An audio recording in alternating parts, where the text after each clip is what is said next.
everyone, welcome to the first of hopefully many Sims 2 videos this year. Today I'm going to show you some of my favourite and must-have mods for Create a Sim in The Sims 2. I'm actually re-recording this intro because this video was originally going to be about mods and custom content, but I've got a lot of mods for you, so we're just going to cover mods today, but stay tuned for a video about custom content. It's so good to see so many more people getting into The Sims 2 these days, so I want to show you a few things that'll really improve your experience whilst in Create a Sim, especially on a more modern machine than it was originally designed for. So let's get into the mods. The first thing I want to talk about, and probably the first thing you've noticed, is a mod called Clean UI. Now, if you're looking at this and you're a bit alarmed because you don't like the Y, don't worry about it, that's kind of optional. So the most important thing this mod does is adjust the UI suitable for widescreen computers. It makes it look much better. And you can see here how it's actually using the full screen, so you can see much more at once, and that's less clicking, less scrolling. So this is the mod page. It's a mod called Clean UI by Great Cheesecake Persona. This mod does all of the UI in the game, the loading screens, the catalog menus, the pie menus, but it's really important for Create a Sim because it really improves how the UI looks on a widescreen computer. So if you're happy with your whole UI being overhauled, you just want to scroll down and click this download link, and the mod file that you download contains instructions, and it's really well explained, they're easy to follow. So I'm not going to be covering installation in this video. I think I have seen a tutorial video that I might link, but seriously, just follow the instructions in the mod file. It's nice and straightforward. As I was saying, if you don't like the new UI look, I really urge you to give it a chance because I wasn't convinced at first. I thought the whole blue old look was really nostalgic and I was quite attached to it, but I gave it a chance and I'm so glad I did. I love it now, so I urge you to do the same. But if you're like, no, I want that retro look, then you can see here and in the description that it has links to the mods that have been used to create this mod.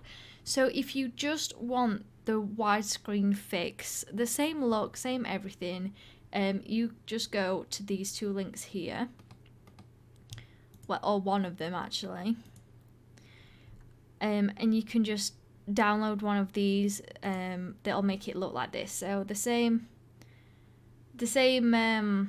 UI style, it just fixes it for widescreen and makes the menus bigger.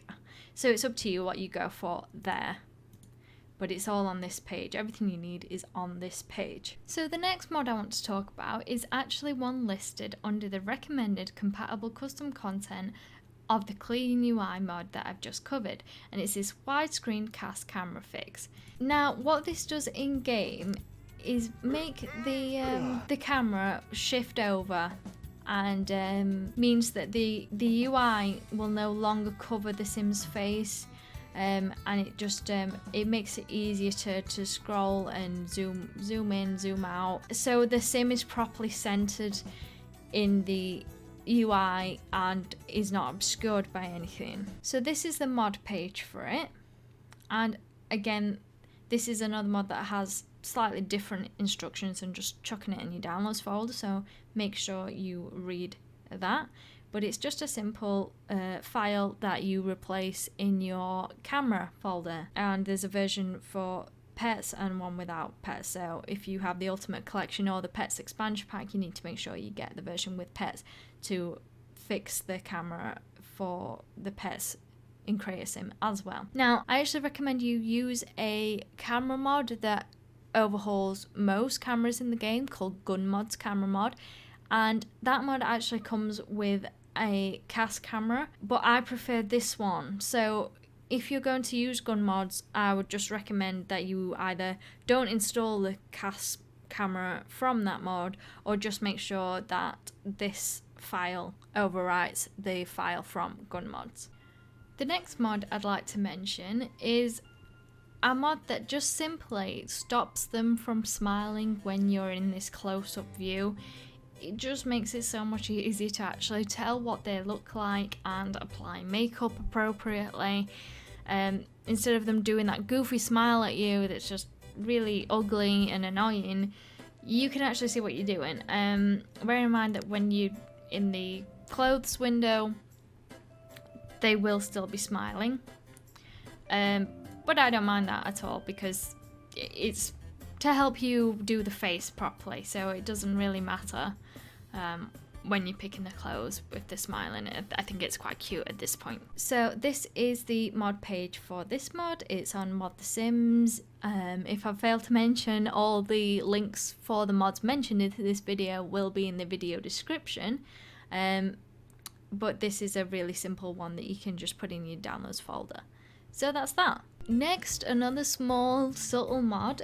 You may notice that all these clothes are custom. They're not default replacements, they're additional, and you don't have that little custom content icon. So that's just simply a mod that gets rid of that icon, and to me that just makes your custom content feel more included in the game instead of just having a little cluttered window for each one with a little star. It just gets rid of that. This is another mod on Mod The Sims. This is a download page. Again, just put it in your downloads folder, find it in the description below. Next is a mod I am really excited to share with you because I actually designed this mod. Now what it is a replacer for some of the really dumb turn-ons and turn-offs in the game. I am so grateful to the amazing Lazy Duchess, which is the amazing creator of the new really impressive story progression mod. So go check her other mods out, she's brilliant. But she kindly took my request to make this mod that I had planned out that just makes all the turn-ons more useful. So this is now Paul that was Stink, because realistically nobody likes Stink. Like, all of the Sims react disgusted to Stink, so I really didn't see the need to specify that as a turn off, and I really don't know what kind of weirdo would have that as a turn on. So that's been replaced. A couple of this underwear and swimwear are now one to clear up some slots.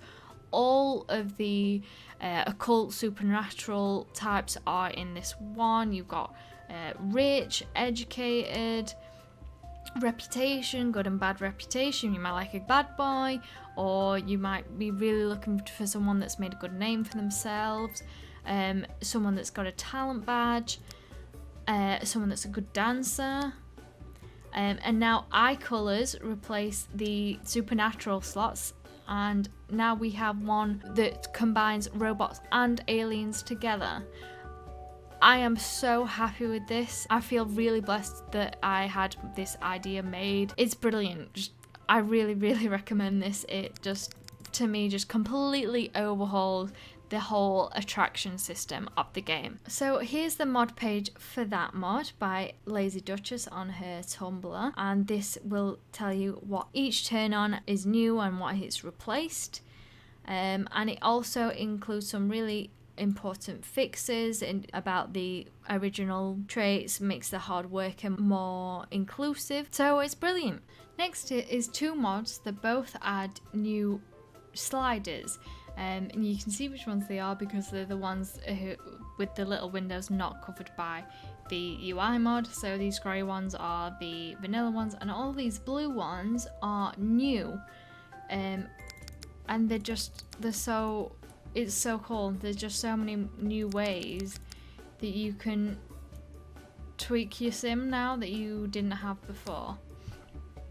So this is gonna make for some much more interesting, unique looking sims. There's all sorts.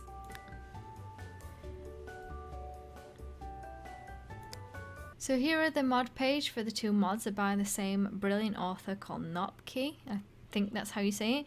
So the first one's 20 sliders, and the next one is 24 sliders. They don't overlap, they include different sliders, so including both of them will give you them full set of 44 new sliders to create really unique looking Sims. So the next mod I want to talk about is actually a mod I wanted to avoid using. As many of you may know, The Sims 2 has the most complex and detailed genetic system in the game franchise, with dominant and recessive genes. This mod basically scraps that, throws it out the window, and makes each hair colour, each eye colour have equal weighting, so the offspring has equal chance of getting each. So I've got two Sims here, a mom with red hair and blue eyes and a dad with brown hair and brown eyes. So if I'm now going to play with genetics to make an offspring of these two, by default the child will have a much greater chance of having brown hair and brown eyes. Now with this mod you should be able to see children more likely to have red hair like the mom or blue eyes like the mom instead of always the dad's dark features. To be honest, this doesn't look like a very good example as I'm clicking through, but trust me, it's equal. There's just more variation of what could come up, and it just makes for more interesting Sims. You might not always want to use this mod. For me personally, I found I had to cave and get it while playing Veronaville, because basically half of that neighborhood is red hair and half of it is dark hair, so they would have all ended up with dark hair. But in neighborhoods where there's more variety, more balanced between the different hair colors and eye colors, you might not need it and just go with that real life representation of dominant and recessive genes. But sometimes in situations in neighborhoods with less variety, it's really useful to have. So this is the mod page for it. It's on Mod The Sims called EB's Equal Genetics, and it just gives each hair colour and each eye colour equal weighting, so there's equal chance of either of them appearing in offspring, and it just makes for more interesting, more varied Sims as you play later generations. If you play a lot of generations, this simply avoids those later generations all having brown hair and brown eyes basically. So yeah, it's as simple as putting it in your download folder, and like always find the link in the description. So the last set of mods is a couple of clothing recategorizers. There are a couple mods that attempt to overhaul the entire clothing categorizing system, but I've never found one I'm fully happy with, so these couple just help a little bit. The first one just adds some of these really ugly tracksuit sets to the athletic wear that were otherwise just in everyday wear, and adds this new colour of these ugly tracksuits. But it just gives a little bit more variety. They can appear on townies. So basically there's not just Sims wearing these stray colours of tracksuits. There's also a couple that cover outwear, ones that add the more heavier like base game and other expansion pack looking outfits to outerwear. So you can see these very extravagant coats from Glamour Life have been added to this category. This has been added, these coats from Nightlife, which are quite clearly outwear. They're now in the outwear category to again add variety, especially if you don't use additional clothes. There's also two mods that make these coats and these coats, which I absolutely love, only outwear instead of everyday. So now with those mods you won't have those cluttering up your everyday menu, because realistically why would anybody wear this as an everyday outfit? So here are the mod pages. This is the one I showed you about athletic wear. This one is for outwear. These two get rid of these coats appearing in everyday and only outwear. This one I didn't feel the need to show you in game. It's just a simple one that adds this single ladies pantsuit to formal wear to add more variety there. And this one covers toddlers. There's a lot of suits and dresses available for toddlers, but they actually aren't under the formal wear category, which is just ridiculous. So that sorts that out. The celebration stuff outfits will be properly added to formal wear using this one.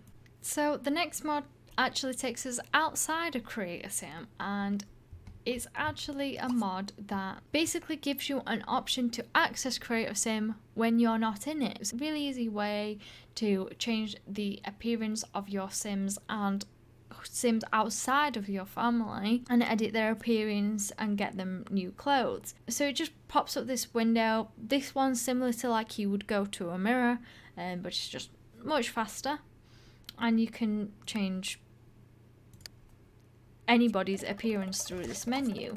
There's also an option to buy them new clothes, but it will be free, which might sound a bit cheaty, but if you get a random townie that your sim forms a connection with wearing a hideous outfit, you don't always want to have to spend like £500 on getting them a new outfit. So it's really helpful. It's a way to give them plastic surgery if a townie gets generated with just the most awful looking face. You can fix that up. So yeah, it's just super useful. You can basically take townies into Create a Sim with it, which is just really useful. I really love it. So I've just waited for a townie to show up on Don's lot. This is Neil Chalmers, and you can see without even greeting them, there's an option to gussy them up, so I could buy him a new outfit for free, and we can just pop him in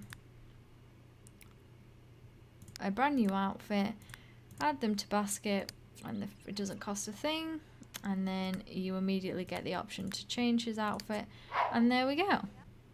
So this is the mod page for this. It's by Midge the Tree. The original one was by Christian Love, which I believe was on Symbology, which is now a website which is down, but you can find all the files on SimFileShare. But his version of the mod was never updated for seasons, so Midge took over there and updated it and made some fixes. So this is the latest version that you want to use for the Ultimate Collection or expansion packs from seasons and up. For the next couple of mods, I'd like to show them in Body Shop. A lot of people like to create new Sims using Body Shop, basically because I found the hair and clothes load faster. They're faster to click through on Body Shop than they load in the game. And also there's a really helpful tool that helps you to create a Sim with really random genetics. So if you were trying to populate a custom neighborhood, I'd recommend this method, so you don't subconsciously make all your Sims look the same. But the first mod is a mod that makes Body Shop brighter, called Brightening Up Body Shop for a Spring Cleaning, because without this, Body Shop is really dark and it's hard to tell what you're doing. And there's 3 options of brightness. I think I just went for the middle one, and it's a similar brightness to what you'd get in Create a Sim, so you can just see what you're doing easier. The next thing I want to show you whilst in Body Shop is face templates. I use some default replacements, which are these. This replaces the default look of the templates, which affects townies.